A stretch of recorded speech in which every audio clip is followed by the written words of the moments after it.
Boa noite, meu primeiro ano, saudade de vocês. Eu acabei de pegar aqui no livro, tô no livro de vocês aqui, peguei a matéria e parece que vocês estão vendo formação de territórios, fronteiras, essa relação entre países, como elas funcionam. É um capítulo bem interessante, é legal ver isso. A matéria é muito boa de se ver. Só que ele é um pouquinho grande para ver 10 horas da noite, então eu vou fazer só uma parte dele hoje. Eu vou fazer a outra parte dele amanhã.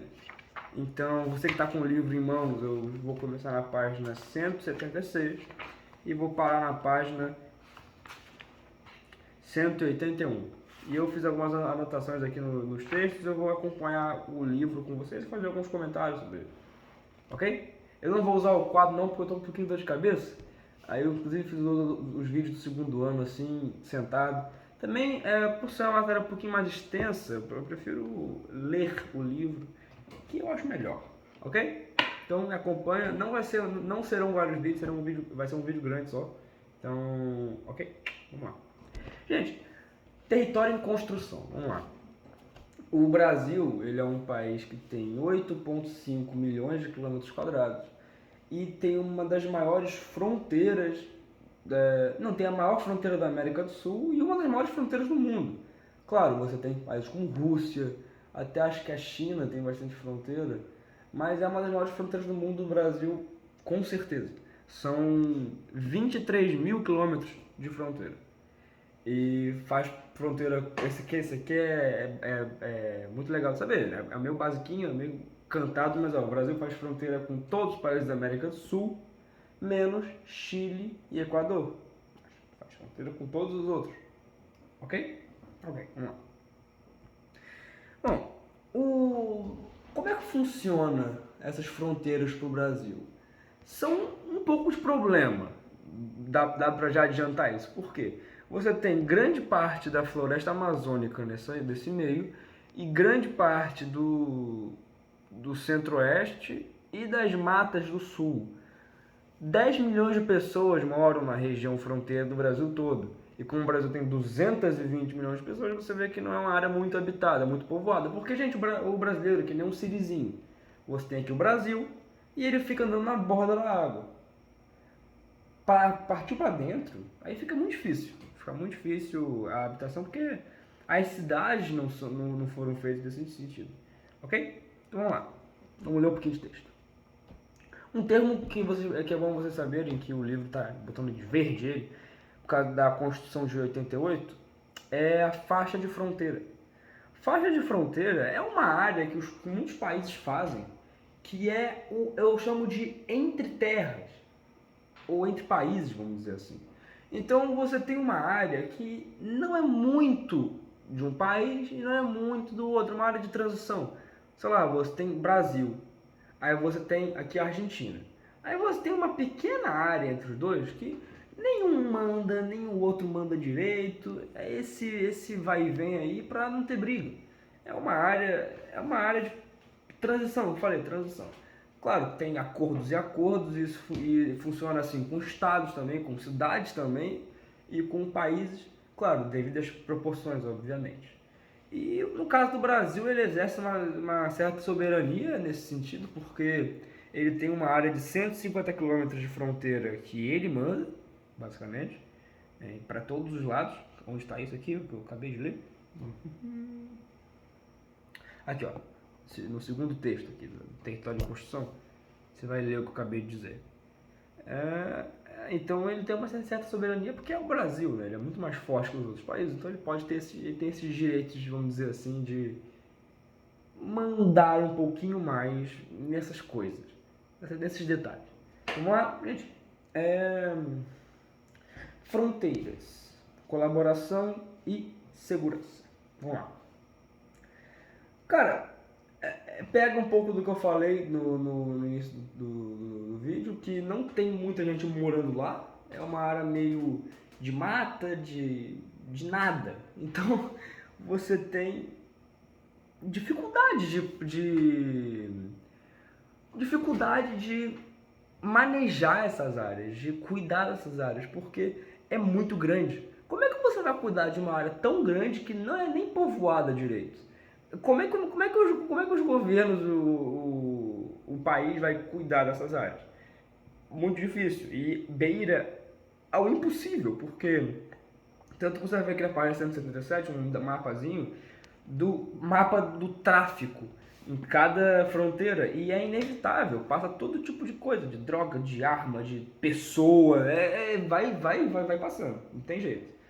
Porque o cara vai de carro, de avião, ele não tem essas coisas para fiscalizar tanto, não. E quando tem, suborna. É um negócio meio doido aí que acontece nesses cantos. Então, deixa eu ler aqui o textinho. No Brasil, como em outros países, as fronteiras eram consideradas faixas de segurança, ou seja, de proteção. Com as fronteiras reconhecidas em época de paz, os países da América do Sul procuraram valorizar a interação e o intercâmbio cultural. Ou seja, gente, você vê uma certa mudança do ponto de vista em relação às fronteiras. As fronteiras eram vistas historicamente como áreas de conflito. Você tem aqui uma área entre a França e a Espanha e eles vão ficar se batendo lá nessa área aí. É uma meio que terra de ninguém. Mas hoje em dia, que não tem esses casos, elas veem essas fronteiras como uma oportunidade de, inclusive, se aproximar ao país vizinho. A gente vai ver aqui o termo, inclusive, de cidades gêmeas. Calma aí que não tem calor na minha boca. Cidades gêmeas, que são justamente essa aproximação em grau máximo, né? Que é uma cidade e um país, e uma cidade e outro país, que são a mesma cidade, vamos dizer assim. E tem uma parte uma e uma parte outra. Ok. Então você tem essa integração econômica, essa integração social, essas faixas de segurança meio que já caíram um pouco por terra em países da América do Sul, porque não tem muito conflito por aqui, desde a Guerra do Paraguai, algumas guerras aqui e ali, mas são pouca coisa. Então tem essa mudança de ponto de vista de fronteiras, é importante saber. E eu já falei aqui das pessoas e tal. Não. Gente, sobre a Amazônia, que é um dos principais dores de cabeça do Brasil, porque é muito difícil cuidar da Amazônia, porque é a Amazônia, ela toda a mata, a Amazônia internacional, né? Porque não pega só na Amazônia, pega no Pará, pega aqui, ó, pega no Pará, no Maranhão, Tocantins, Mato Grosso, Bolívia, Rondônia, Peru, Equador, Colômbia, Venezuela, Roraima, Guiana, Suriname, Guiana Francesa e Amapá. Tá vendo esse povo todo? Só que como o Brasil tem 68% da mata, ele meio que pode chamar de dele. Essa mata é minha, não sei o que. Tá, por aí. Mas, como posso dizer? Tem um grupo que serve para manejar como a gente vai cuidar dessas florestas? Porque, cara, é uma floresta gigantesca, extremamente importante para o planeta Terra. A gente fala que ela é o pulmão do mundo, mas ela é o chuveiro. O pulmão do mundo são os oceanos. O chuveiro é porque ela faz chover bastante, por causa dos rios voadores. Eu acho que vocês já chegaram a ver isso já, inclusive. Então aqui tem a organização do Tratado de Cooperação Amazônica, que é o que eu falei, que o Brasil faz parte e todos os países que têm a Mata Atlântica também fazem parte. Que esse órgão tem o objetivo de... A organização, no caso, o objetivo de reconhecer a soberania dessas áreas e pensar em maneiras de cuidar delas. Cuidar dos índios, cuidar desse povo que está ali, cuidar da biodiversidade, cuidar da mata e tá. Beleza. Mas e como o Brasil tem 64% da mata, ele meio que tem um certo grau de ordem nessa organização. Um certo, né? Porque não vai mudar em tudo também, né? Não tem nem sacanagem. Então, a área da mata é 7,8 milhões de quilômetros quadrados. É muito grande. Muito grande mesmo. O Brasil tem 8,5 milhões. Se você pegar toda a mata, chega no Brasil quase. Maluco isso, né? Então, e essa área é de extrema preocupação do Brasil, porque todo o mundo quer essa área. Todo mundo quer a água doce, a madeira, a biodiversidade que tem ali. Então, o Brasil tem muito exército nessas áreas, polícia para tudo que é lado, nas fronteiras. As fronteiras são muito bem protegidas porque os garimpeiros, a mineração, dá muito trabalho, cara. Dá muito trabalho mesmo pro Brasil cuidar disso aí. De verdade. O que mais posso dizer? Já falei. Já falei das fronteiras aqui, que passa tudo. Deixa eu virar a página, acho que dá pra virar a página. Aí aqui você tem a imagem na página 168 de alguns arcos que eles não são tão importantes assim, porque são mais um dos 300 jeitos de classificar geograficamente uma área no mapa, vamos dizer assim. Você tem o arco do norte, o arco do centro e o arco do sul, basicamente. Aí vamos lá. Aqui algumas coisas mais específicas que eu falei na outra página, de ações do exército, da polícia. Desculpa. Aqui em 85 você tem o projeto Calha Norte. Foi criado dentro da concepção militar com o objetivo de promover a ocupação do desenvolvimento. Então você tem, inclusive esse nome, vocês sabem, lembra, mas aqui, ó, esse nome ele foi por causa que no início do projeto ele ficava acima do rio Amazonas. Só que hoje ele abrange todo a Amazônia, toda a Amazônia. Então você tem o nome como referência, mas já não é para ser esse nome, mas é mais para lembrar de como eles começaram. O que é isso aí, gente? O exército na Amazônia utiliza muito de tecnologia avançada, de radares, de drones, não sei o que, porque existem áreas que você não consegue atravessar, você, o ser humano, não consegue. Barco, às vezes não passa, correnteza é muito forte, muito bicho, muito não sei o que. Aí bota um drone, uns radares e vai indo lá, vai vendo lá. Aí você tem aqui o CISFRON, Sistema Integrado de Monitoramento de Fronteiras, que é basicamente isso que eu falei, que muito exército, muito policial e muita tecnologia envolvida. Ok?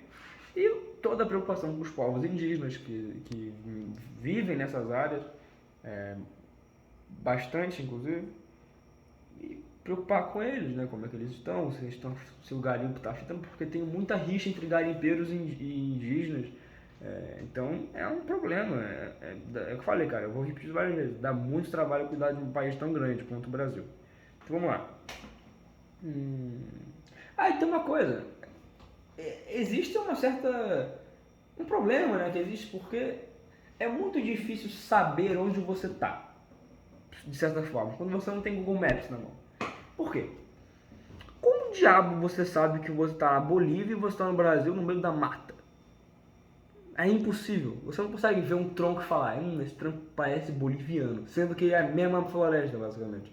Então, os índios que moram nessas áreas, eles têm um certo passe de ir para um canto para o outro sem problema. Porque o Brasil e os outros governos reconheceram que não fazia sentido ficar cobrando desses caras, deles, por que eles estão indo de uma ponta para outra, sendo que, eles moram lá e nas fronteiras, então não faz nem sentido ficar cobrando os caras, porque não tem ninguém lá para cobrar, para começar, para início de conversa, né? Mata. Mas tudo bem, tem esse problema aí. O que mais posso dizer? Aqui, ó, as cidades gêmeas que eu falei, que são cidades que você tem Argentina de um lado, Brasil do outro, uma cidade no meio. E geralmente quando você tem várias divisões por rios, por montanha, da montanha pra lá sou eu, da montanha pra cá é você, não sei o que. Mas nas cidades gêmeas é um quebra-mola, é um estabelecimento que está ali pra fazer essa divisão, uma estátua, não sei o que. Essas são as referências. E essas cidades gêmeas têm uns objetivos muito interessantes de integrar os países e os povos, e a cultura e a economia. É muito bom essas cidades, elas são bem interessantes de se ter sim. Aí tem alguns exemplos aqui embaixo, cidade del Este, Foz do Iguaçu, Ponta Porã, esses nomes aí doidos. Letícia, na Colômbia. Então vamos lá, é isso aí. E, gente, sobre um pouco da construção do território brasileiro, com todo o Tratado de Tordesilhas e tudo mais. Vamos lá. Você já deve ter sido dito para vocês várias vezes que o Tratado de Tordesilhas não foi muito bem seguido pelo governo português e pelos bandeirantes e pelo Brasil como um todo. Por quê? Brasil, ele tinha uma área estimada de 2.800.000 quilômetros no Tratado de Tordesilhas. Só que o Brasil hoje em dia tem 8,5, ou seja, alguma coisa aconteceu aí, alguma coisa aconteceu. O que aconteceu? Vamos lá. Os bandeirantes, Minas Gerais com ouro, os próprios portugueses, os aventureiros, foram se adentrando no meio da mata, foram se adentrando no meio do continente e não viram resistência nenhuma e foram dizendo que a terra era deles. E de novo, como diabo você vai saber onde você está nessa época? Os mapas, é você que está escrevendo os mapas, não tem como você ter certeza do que você está fazendo. Então eles iam para frente, para frente, para frente, para frente, para frente, para frente, para frente, e não sabiam até que ponto era frente deles e frente dos outros. Tanto que teve que fazer um tratado de Madrid em 1750 para reconhecer que não dá para a gente saber onde era onde, não dá para medir isso. Então vamos fazer assim, quem tem povo aí, quem tem posse sobre a terra, pode ficar com a terra. É quase desculpa para guerra, né? Se fosse para esse lado, se tudo que eu tenho posse vira meu, é só eu guerrear com todo mundo e ter posse, mas por algum motivo não teve tantas dessas na América do Sul. A América do Sul é um continente bem tranquilo, sabia? Se você olhar para a Europa, para a Ásia, para a América do Norte, para a América Central, para a Oceania até, a América do Sul é bem de boa mesmo, historicamente falando. Então, nesse Tratado de Madrid meio que confirma o crescimento exponencial do Brasil, porque, cara, não tinha gente suficiente nas colônias espanholas que foram loucos o bastante de se adentrarem profundamente na mata para ver tipo, ó os brasileiros aí, ó, não pode não, aqui é nós. E quando tinha umas guerrinhas aí, né, essas batalhas aí, o brasileiro ganhava a maioria, porque eles estavam já armados, né, os bandeirantes, vamos dizer assim, já tinham um facão, sei lá o que, tá, o que mais posso dizer?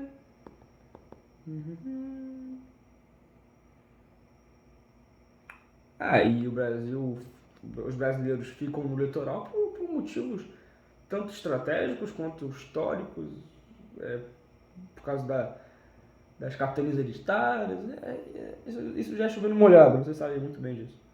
O que mais posso dizer? E o... já falei. E algumas mudanças no território brasileiro como um todo. Você tem o Uruguai se tornando independente, você tem a Guerra do Paraguai, que teve algumas mudanças fronteirísticas. Você tem o Brasil comprando o Acre da Bolívia em 1903 por 2 milhões de libras na época. Eu não lembro direito, não posso afirmar com certeza o valor, mas era alguma coisa com 2. Não sei se 2 milhões, 2 bilhões, acho que com 2 milhões. Naquela época valia muito 2 milhões de libras. E acabou-se que era doce. É isso aí, gente.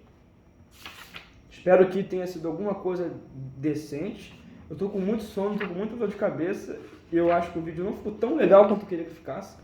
Eu prometo que amanhã eu faço um vídeo melhor sobre o resto do capítulo. Espero que tenha sido alguma coisa de ajuda. E boa noite. Até amanhã.